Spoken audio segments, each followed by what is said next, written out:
শীতের সকালে গরম কম্বলের নিচ থেকে বের হওয়া যেন একটা চ্যালেঞ্জ, তাই না? কিন্তু জানেন কি, আজকে সকালটা আমি একটু অন্যভাবে শুরু করতে চলেছি। শীত মানেই খেজুরের রসের স্বাদ। আজ সেই খেজুরের রস খেতে বের হয়েছি গ্রামের মাটির পথ ধরে। চলুন আমার সঙ্গে একসাথে গ্রাম বাংলার এই অনন্য স্বাদ উপভোগ করি। যেই কথা সেই কাজ, সবাইকে বলা ছিল ভোর 5টার মধ্যে বাজারে এসে সবাই একসাথে রওনা দেবো বাজার থেকে। তো 5টার মধ্যেই সবাই রেডি। আমি, রাফি, মেহেদি, আতর ভাই এবং হইচই সবাই 5টার সময় এসে একসাথে রওনা দিই। কিন্তু সেই টাইমে পুরো অন্ধকার সব জায়গা। আমরা ভাবলাম যে আমরা কানসার্ট দিয়ে ঘুরে যাই, তাহলে টাইমটা অনেক বেশি সময় লাগবে এবং আমাদেরও খুব ভালো একটা জার্নি যাওয়া আসা হবে। আমরা কানসার্ট বাজারে যেয়ে দেখলাম যে দাদুর দোকান খোলা আছে এত রাতেও। রাত বলতে তখন অলরেডি ভোর, সব দোকানপাট খুলতে লেগেছে।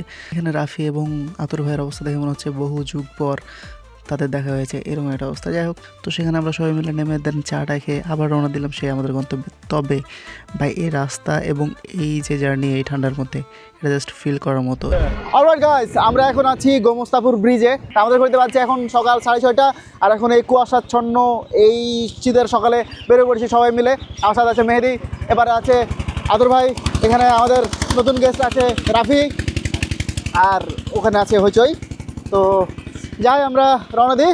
হ্যাঁ, और यहाँ पे ये हमारे काबली है। अरे पे हमारी पार्टी हो रही है। पार्टी हो रही है, अबे पार्टी हो रही है, पार्टी हो रही है।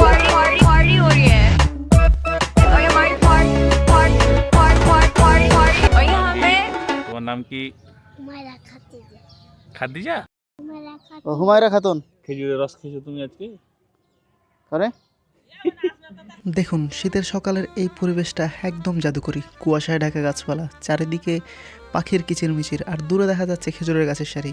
এই দৃশ্যটাই আমাদের মনে শীতের আসল আমেজ এনে দেয়। আমরা খেজুরের রস খেতে যাওয়ার আগের দিনই বলে রেখেছিলাম ভাইকে যে সুন্দরভাবে গাছ ভালোভাবে ঢুকে রাখবেন পাত্রকে, যেন সেখানে বাদুড়ের বাচ্চা যেন মুখ না দিতে পারে। কারণ এখন যেই টাইম চলছে সেই টাইমে খুবই রাফ একটা টাইম। এই টাইমে বাদুড়ের বাচ্চা, মানে চামাচিক্কা বলা হয় আমাদের এলাকায়, সেগুলো সেখানে মুখ দিতে পারে এবং সেখান থেকে নিপা নামক একটা ভাইরাস আছে যেটা আমাদের দেহে ইজিলি প্রবেশ করতে পারে এবং এটা খুবই মারাত্মক। সেজন্য হাইজিন মেনটেন করেই আমাদের এসব জিনিস খাওয়া উচিত।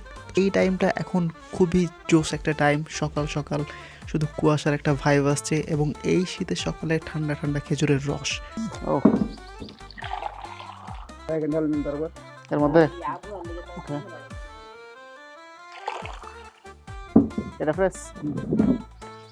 এই খেজুরের রস এত ফ্রেশ আর মিষ্টি যেটা বলে বোঝানোর মতো না। আপনারা না খেলে এটা বুঝতে পারবেন না। ঠান্ডার রসের এই স্বাদ শুধু শীতেই উপভোগ করা যায়। যারা এখনও গ্রামে এসে খেজুরের রস খাননি তাদের জন্য বলি, একবার এই অভিজ্ঞতা নিয়ে দেখুন, মনে রাখবেন সারা জীবন। আপনি কতদিন থেকে মানে ইয়া করেন? 3-4 বছর। দিনে এখন মানে কয়টা গাছের তাও ইয়া করেন? আজকে 13টা লাগাইছিলাম। 13টা? 18টা 20টা লাগাই। বাপরে। এগুলো মানে বিক্রি করেন কোথায়? গ্রামে যায় কি নাকি বাজারে? আমি গোয়াঞ্জান আক্কেলপুর এই দুটা গ্রামে চাষি যাই। কত করে গ্লাস বিক্রি করেন? 40 টাকা কেজি হিসাবে। কেজি হিসাবে সেই পুরো অমৃত হয়ে আছে। খেজুরের রসের সাথে এই যে মুড়ি, ছোটকালের শৈশবের কথা সব মনে পড়ে গেল। ছোটতে এরকম মুড়ি দিয়ে নানুর বাড়িতে রস খাওয়া হতো, খেজুরের রস।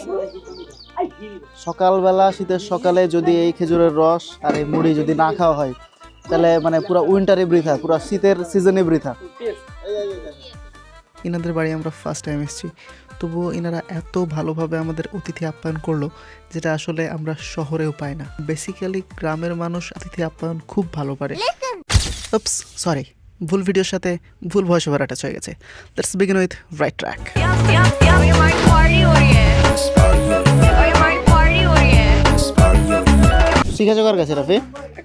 একা বলতে আম্মু একটু ইয়া দিয়েছিল, ইনস্ট্রাকশন দিয়েছে, বাকিটা নিজের মতো করে কিছুটা কাস্টমাইজ করছি।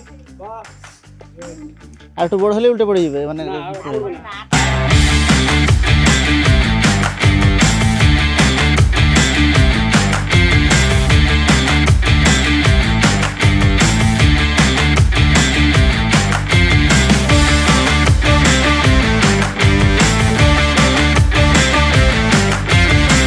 আমরা রস খাওয়া শেষ করে চলে যাই। যার মাধ্যমে আমরা খেতে এসেছিলাম খেজুরের রস, হাবিবুর ভাই, ছোট ভাই, তো তার বাসায় এসে পড়লাম আরেক বিপদে।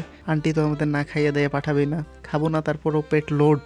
এবং তারপরও জোর করে এ সকল কিছু অ্যারেঞ্জমেন্ট করে দেন আমাদের খাইয়ে দাইয়ে বেটেছে, আরও রান্নাবান্না করছিল, আমরা খাইনি কারণ আমাদের অলরেডি এখন প্রায় যাওয়ার সময় হয়ে এসছে আর আমাদের পেট ওভারলোডেড।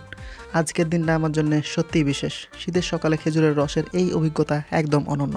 আপনারা যারা খেজুরের রস খেতে এখনও আসেননি তারা অবশ্যই গ্রামে এসে সকালবেলা এসে খেজুরের রস অবশ্যই খেয়ে দেখবেন, আপনাদের অবশ্যই ভালো লাগবে। আর অবশ্যই একটা জিনিস মাথায় রাখবেন, প্রপার ওয়েতে খেজুরের রস সংগ্রহ করা হয়েছে কিনা, সেটা প্রপার ওয়েতে ঢাকা ছিল কিনা এবং হাইজিন ছিল কিনা সেটা অবশ্যই দেখে শুনে খাবেন, কারণ সব আগে আপনার নিজের স্বাস্থ্য হাইজিন মেনটেন করে আপনারা খাওয়া দাওয়া করবেন। তো দেখা হচ্ছে নতুন কোনো ভিডিওতে বা নতুন কোনো ভ্লগে। ততক্ষণ সবাই ভালো থাকবেন, সুস্থ থাকবেন। আল্লাহ হাফেজ।